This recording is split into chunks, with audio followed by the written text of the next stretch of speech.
Welcome to Blizzard Fire. We hope this video helps fire up your solution.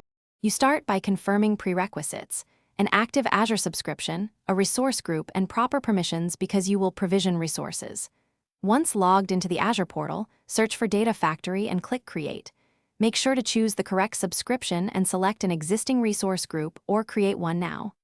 Next, pick a region close to your data sources to minimize latency. This matters for copy performance and cost. Finally, give the factory a clear, descriptive name before moving to networking and identity settings. Now configure the Data Factory core settings and security. Enable Git configuration if you want CI/CD or skip and add it later. Git helps with traceability. Choose Managed Identity to allow secure access to storage or Key Vault without credentials. This simplifies permissions. Under Networking, decide public endpoint or private endpoint for secure connectivity.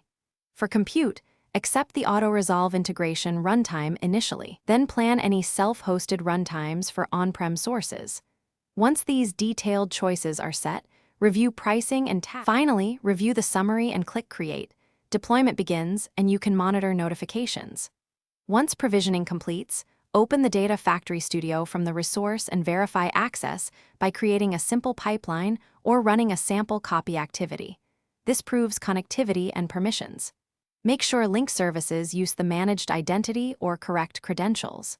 If something goes wrong, the quickest troubleshooting step is to check role assignments, key vault access policies, and networking rules.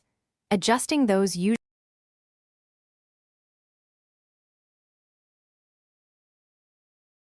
Thanks for watching. If you found this helpful, don't forget to like and subscribe.